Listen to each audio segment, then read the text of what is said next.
A very good evening and welcome to In Our Community. I'm your host, Robin, for this particular segment. Uh, and we have Bill Lindemann, who just finished to talk about Parkinson's. And we have a secondary interviewer off, so you'll kind of hear this mysterious voice in the dark by the name of Mark Potter, who's actually the producer and owner of this series. So welcome everyone, and what's the first question? Well, let's review the last show, because what did you guys talk about generally last show? Well, what were some of the things you talked about? We talked about pretty much most of the aspects of Parkinson's. Okay. And did you work off that list? Yes, I completed the list. You completed the list. Oh, very good. I wanted to ask Bill a question, if I may. Sure. You were talking about the way Parkinson's operates in the brain, the cognitive pathways and neurons and synapses. Can you tell us a little more about that? Well, I don't know the neurology much, and I guess one thing we didn't say was that I'm here because of my knowledge, because I have Parkinson's. Oh, okay. I'm not a medical expert on Parkinson's. Right. But just to place what's going on. But yeah, Parkinson's in its later stages especially affects the cognitive portion of the brain. In early stages, it's primarily neuromuscular, and as I said before, it causes tremors and gait disturbances in walking and so what forth. would you say is one of the first things you noticed? Because when you first get diagnosed, my understanding is there's no outward signs. Is it true or not really? Or? Well, no. In fact, Parkinson's is first diagnosed generally by signs of tremor or muscular problems. Okay. In my case, I started noticing a slight tremor in my left hand. I was at the time tending to lie down on the sofa to read paperbacks, with a paperback extended in my hand, and my head weighting my head against the arm, and I was noticing the paperback was kind of shaking in my hand just a little bit like that. At first, I attributed it to drinking too much coffee. Yeah. But okay. then I began to realize that there was something unusual, more unusual than it should be there. Okay. So I went to a neurologist, and actually went to my primary physician first. She referred me to a neurologist, and then the neurologist diagnosed Parkinson's after a couple of visits. He tried me on Parkinson's medication first, because that would tell him whether, if I responded to the medication, whether I likely had Parkinson's. Okay, now Robin, please do jump in whenever you want. Okay. Yeah. I don't want to be seen as over being.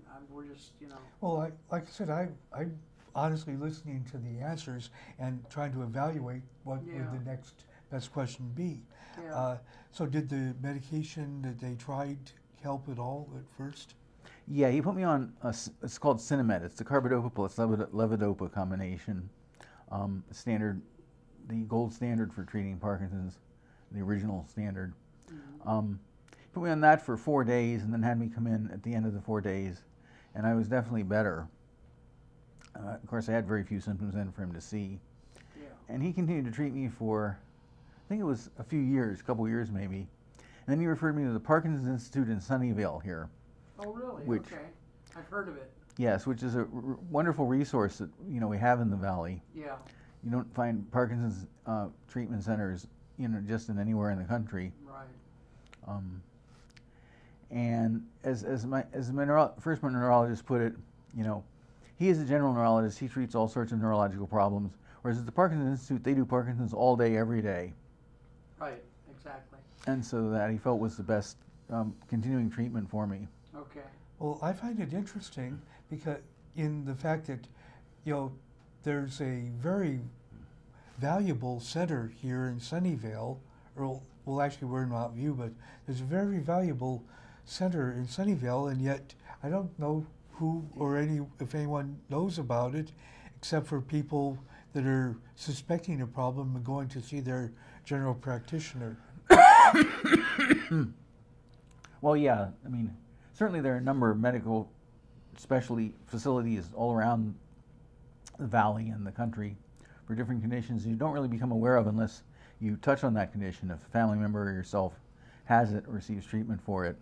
Right, and every place like that, including the Parkinsons Center in Sunnyvale, has the same problem, which is one of the reasons we created this show in the first place.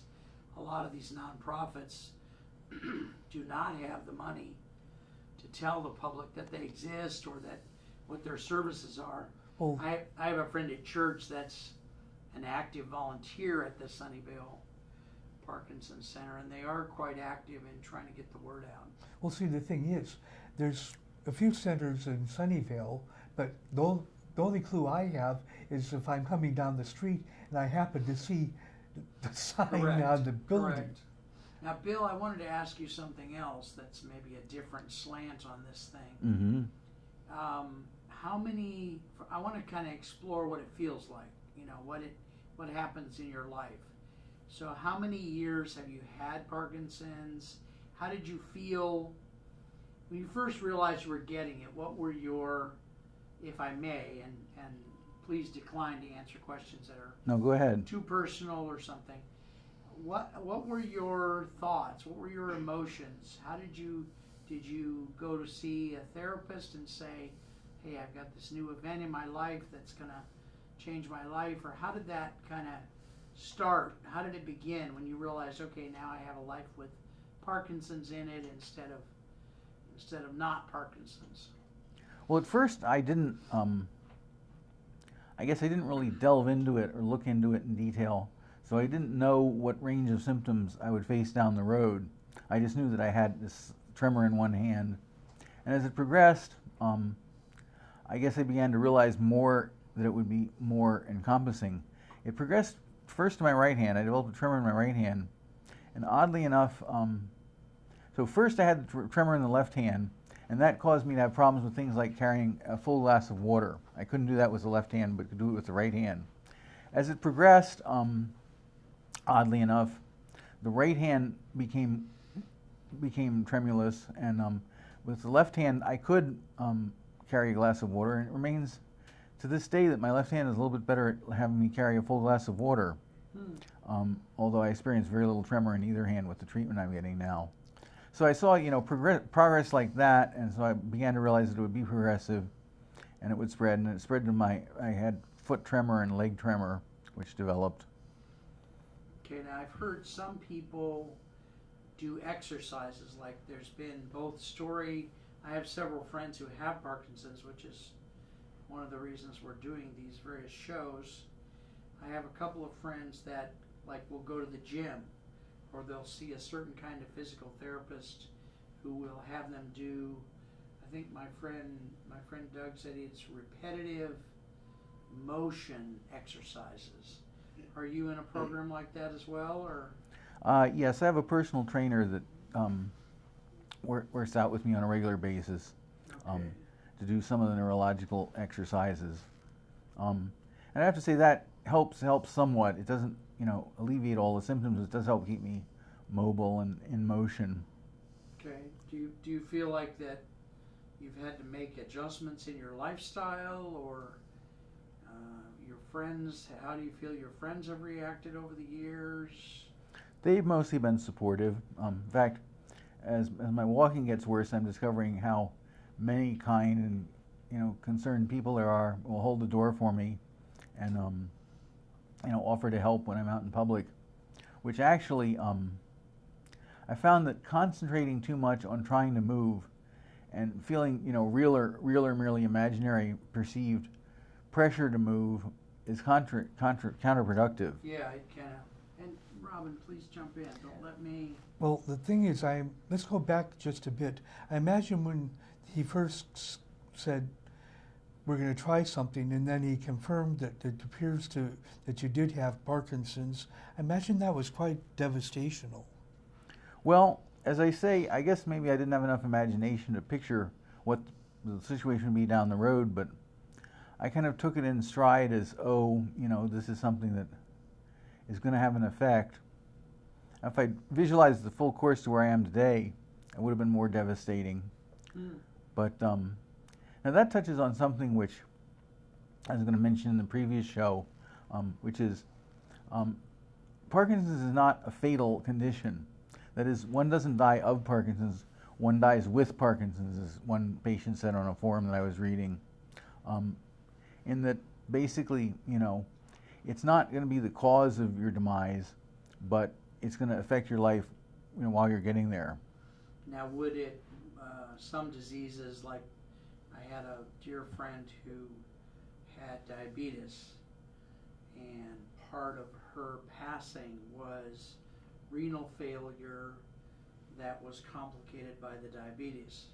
So would the Parkinson's cause complicate other health problems, which then leads to you know, some serious problem like that? Or Yes, in fact, you could look at it as the other health problems complicate Parkinson's, or Parkinson's complicates the other health problems.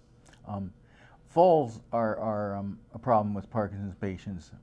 Okay. As you get into the later stages. And of course, the fall, the older you are, the more serious the fall can be. Yeah. So in combination, you know, getting older and having the Parkinson progress can lead to a fall, which leads to complications which get worse.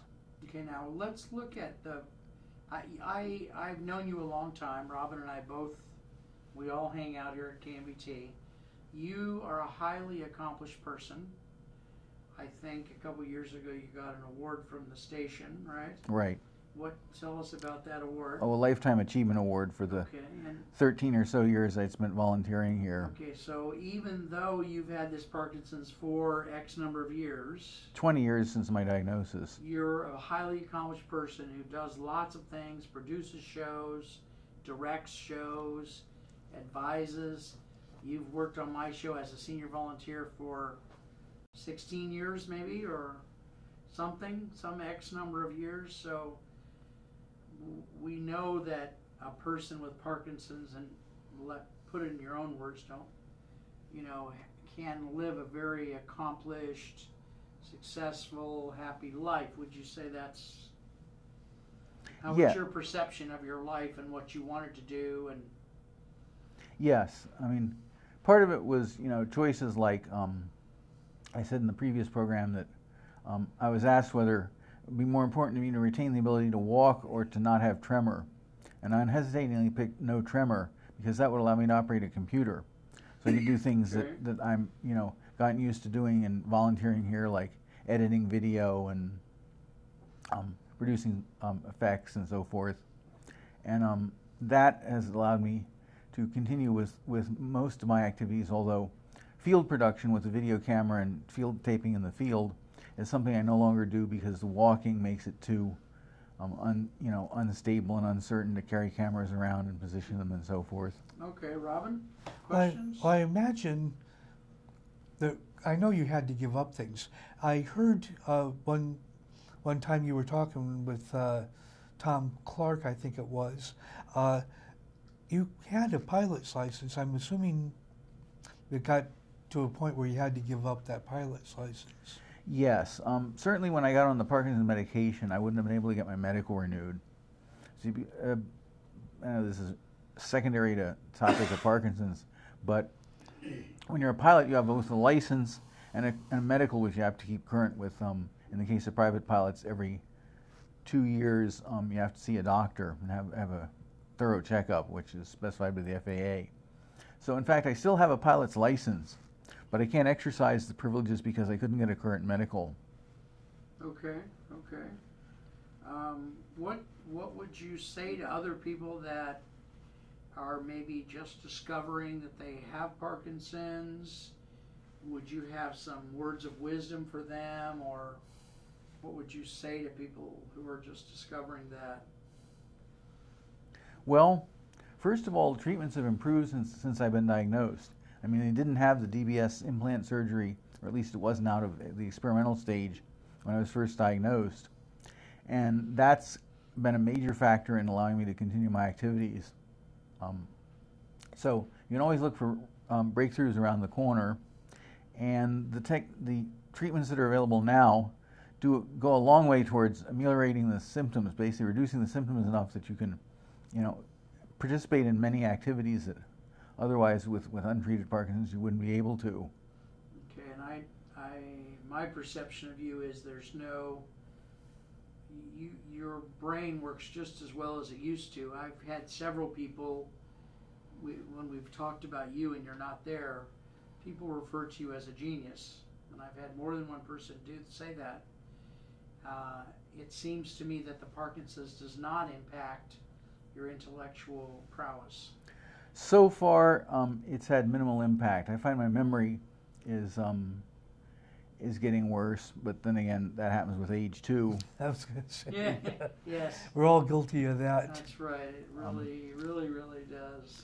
In specific ways, though, I can see basically that maybe the surgery, disturbed certain areas of the brain, not disturbed, but, basically impacted certain areas of the brain. Because I'll find that I can watch an episode of a TV series and come back to it, weeks or a couple months later, and from the description and then from actually rewatching the episode, I'll find very little that rings a bell. It's like I haven't watched it at all.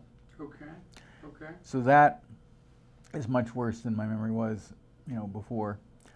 But yeah, now I'm told that while you're saying correctly that I don't notice much impact so far, I'm told that cognitive problems start to develop in later stage Parkinson's. I mean, hallucinations are also something that apparently quite a good percentage of patients suffer from, and they use atypical antipsychotics, basically tranquilizers, to reduce the hallucinations in some patients.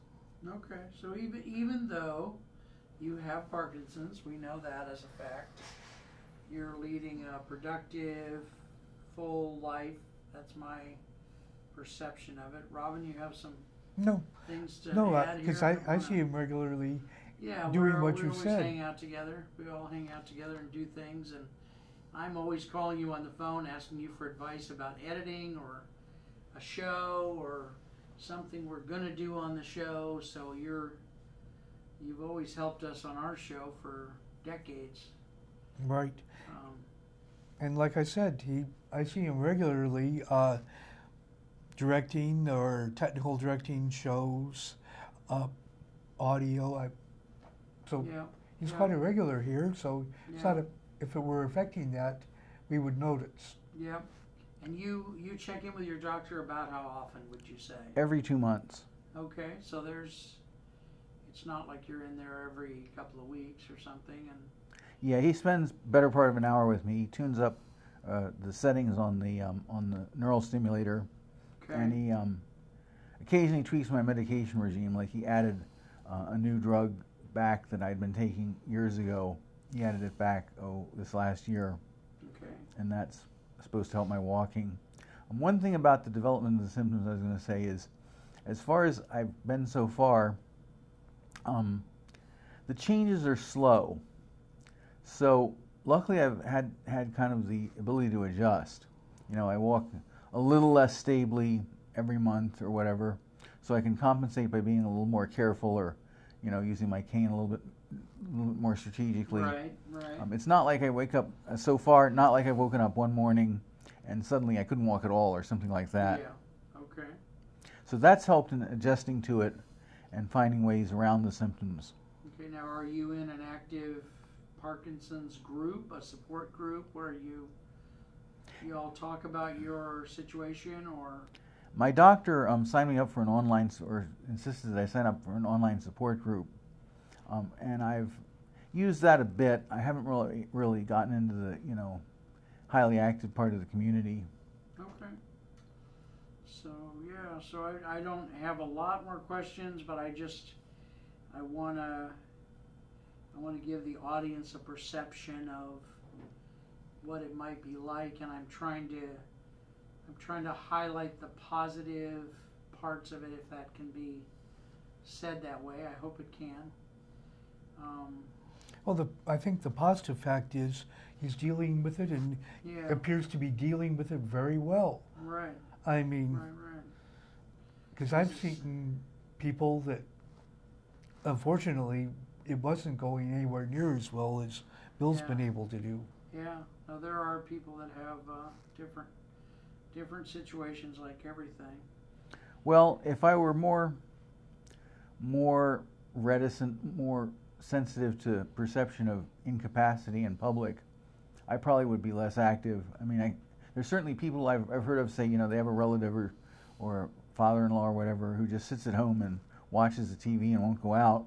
Yeah. I think some of that with some people would be, I mean, I feel a little bit self-conscious, when I'm trying to get through a doorway and my feet aren't moving for me and I'm trying to take a step. And, some people would just retreat to the house in that circumstance. Yeah. But I put up with the symptoms and try to work on compensating for them. Like I discovered that when I can't take a step forward, sometimes I can take a crab step sideways, and that gets my feet moving. Okay. And little tricks like that help keep the symptoms at bay.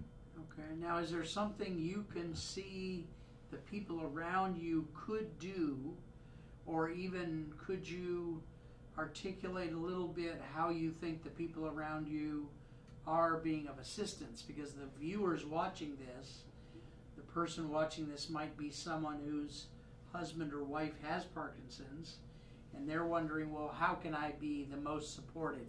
What can I do that causes the person less embarrassment or helps them live a fulfilling life? Is there some tips you can give the public for that? Well, probably, for a family member, I'd say work with the Parkinson's patient to identify what works best, but listen to them and don't necessarily impose your perceptions on them. For instance, I try to get people to go around if I'm having trouble going through a doorway or something, and there's room for people to go around, or if I see somebody heading for a doorway, and I'll beckon them through ahead of me. And often they want to stop and open the door and something, and holding the door open does help, that's true. But, often they'll say, oh, no, you go first.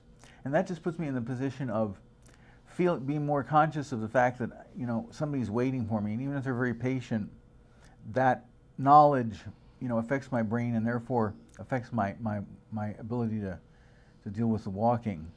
Yeah, go ahead. I was going to say, it sounds like, we have two types of patients. People like Bill that continue to strive to be an active member of a community, then the people that kind of retire to a chair and spend the rest of their life there.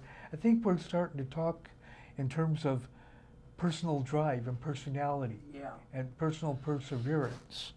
Yeah.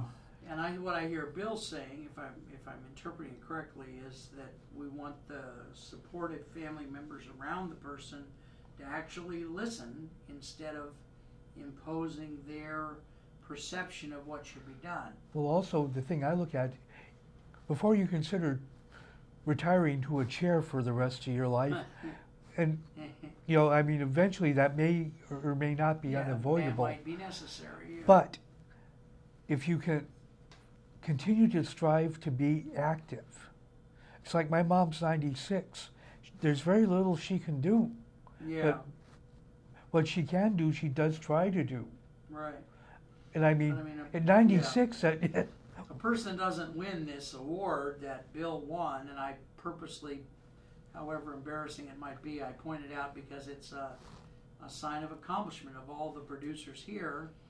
You've done many things that help so many people, and I know for myself, and I'm sure Robin feels the same way, I'm very appreciative of your wisdom and willingness to help and things of that nature. There's one other thing I must point out. Bill is a wonderful person, and when he can't do something, he is not afraid to ask for help. Yes. He has, when something can't be done by him, he will take the initiative and ask for the help he needs. Right, and oftentimes on my show, we've taught new people how to do things, and Bill's been there as the senior volunteer that helps train people in the control room. So he's really spent a lot of time teaching brand new people how to do things. Right, because the class that we offer at KMVT can only go so far. Right, exactly. You have to just plain sit down and do it. You have to kind of do it, yeah. So how are we doing on time, Robin?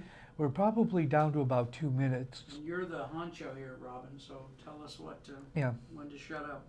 Well, like I said, we got about just a smidge over 2 minutes, so. If I may say something. Yes, sir. Just to be completely fair to people who may be sitting at home with Parkinson's or any other condition, there are some things which I'm getting some symptoms of, but luckily haven't gotten perhaps the full dosage of. But Parkinson's, in terms of cognitive problems, will create fatigue and depression. And I managed to keep the depression at bay. I'm taking an antidepressant, so that may be, you know, preventing that.